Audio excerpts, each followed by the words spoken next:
Students, in this video, we are going to understand the concept of retained earnings. हमने already accounting equation को discuss किया और उसमें हमने फाइंड आउट किया कि कैपिटल जो है वो फर्दर डिस्ट्रीब्यूट होता है in share capital, paid up capital और द रिटेन्ड अर्निंग्स। और रिटेन्ड अर्निंग्स हम किस तरीके से कैलकुलेट करते हैं?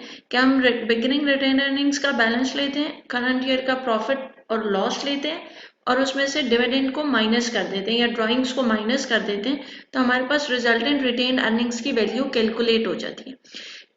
अब रिटेन अर्निंग्स बेसिकली क्या होता है?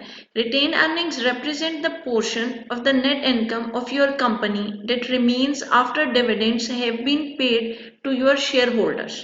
That after distribution of dividend to the share holders जो रिमेनिंग वैल्यू होती है नेट इनकम की, हम उसको रिटेन अर्निंग्स जो है कहते हैं।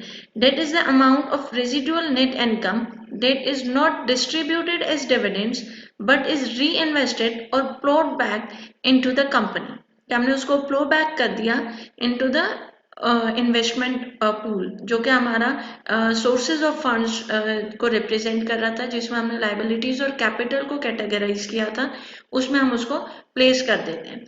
अब रिटेन अर्निंग्स जो है वो liability side of companies balance sheet आती है अंडर शेयर होल्डर्स इक्विटी, क्योंकि ये सोर्सेज ऑफ फंड्स हैं। ठीक, दूसरी चीज और important source of self financing और इंटरनल फाइनेंसिंग होते हैं। अब रिटेन अर्निंग्स जो है वो सेल्फ फाइनेंसिंग और इंटरनल फाइनेंसिंग किस तरीके से रिप्रेजेंट करती है कि लेट सपोज कि आपके बिजनेस ने इस साल में 10 मिलियन प्रॉफिट जो है वो जनरेट किया है। अब उस 10 मिलियन में से 2 मिलियन जो है इन फॉर्म ऑफ डिविडेंड्स आपने शेयर होल्डर्स को डिस्ट्रीब्यूट कर दिया और जो रिमेनिंग 8 मिलियन है वो आपने प्लेस कर दिया under the head of retained earnings in your balance sheet. अब नेक्स्ट ईयर में जो भी आपको देखें, अब आपके टोटल एसेट्स और लाइबिलिटीज वाली साइड में 8 मिलियन का एडिशन आया है। इट मीन्स दैट 8 मिलियन जो सोर्सेज हैं फंड्स के वो जनरेट हुए हैं and you can use it for any purpose related to your business. आप उससे एक्सपेंशन कर सकते हैं, आप उससे अपने वर्किंग कैपिटल रिक्वायरमेंट्स को फुलफिल कर सकते हैं। तो बिजनेसेस को जो करंट रिक्वायरमेंट्स होती हैं वो मेजॉरिटी केसेस में उनकी रिटेन्ड अर्निंग्स के थ्रू फुलफिल होती हैं। तो रिटेन्ड अर्निंग्स जो हैं इसलिए सेल्फ फाइनेंसिंग का, क्योंकि बिजनेस खुद अपने सोर्सेज जनरेट कर रहे हैं, या फिर इंटरनल फाइनेंसिंग का बेस्ट सोर्स होती हैं। Retained earnings serve as a convenient and economical source of internal finance. जाहिर बात है इकोनॉमिकल सोर्स है that you are not going to pay any type of interest on such amount, जो कि आपको लाइबिलिटीज के फॉर्म में पे करना पड़ता है। Reduce business entities dependence on external funds, मतलब आपको लाइबिलिटीज के फॉर्म में मजीद जो है वो फंड्स जनरेट करने की जरूरत नहीं होती, अपनी लाइबिलिटीज को इंक्रीज करने की जरूरत नहीं है। अगर आपका रिटेन अर्निंग्स में एक हैंडसम अमाउंट हर साल ऐड ऑन हो रही है तो आप उसको अपने बिजनेस के यूज के लिए इजीली जो है वो यूटिलाइज भी कर सकते हैं और डिपेंडेंसी भी आपकी खत्म होती है ऑन एक्सटर्नल फाइनेंसिंग।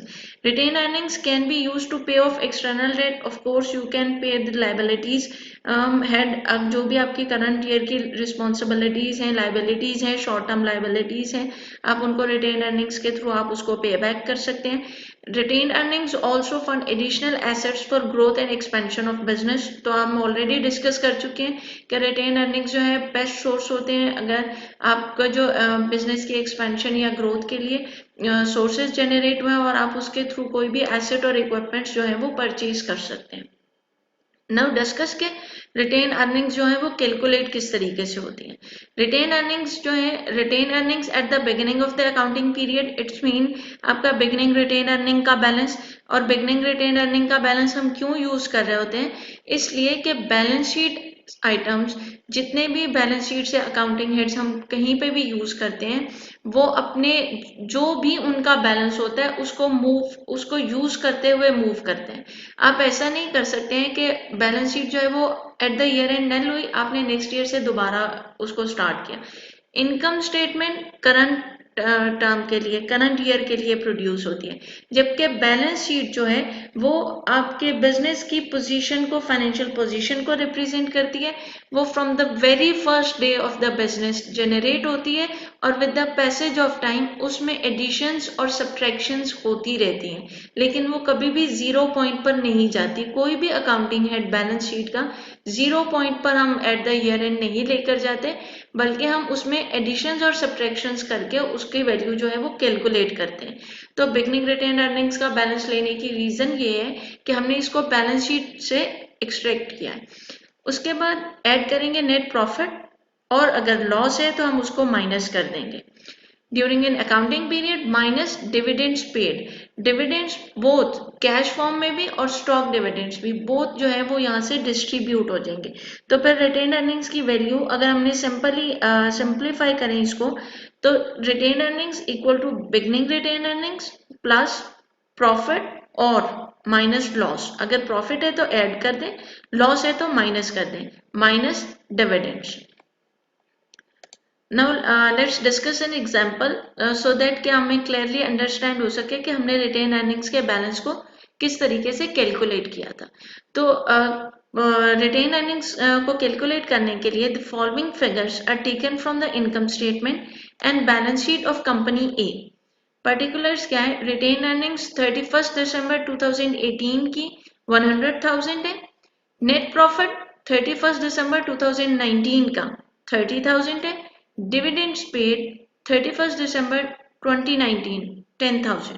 तो अब इधर से क्लियरली रिप्रेजेंट हो रहा है कि हमने रिटेन अर्निंग्स का जो बिगनिंग बैलेंस है वो प्रीवियस ईयर की जो एंडिंग बैलेंस था, जो हमारे पास बैलेंस शीट थी फॉर 2018, उसका जो बैलेंस था हमने वो यहाँ पर कैरी किया। उसके बाद इनकम, नेट इनकम या प्रॉफिट या लॉस और डिविडेंड्स दोनों हमने 2019 के इनकम स्टेटमेंट से फ्रेश वैल्यूज को एक्सट्रैक्ट किया। ठीक है, तो आपके पास बिगनिंग रिटेन अर्निंग्स का बैलेंस है 100,000, नेट प्रॉफिट है 30,000 का और डिविडेंड्स है 10,000 के।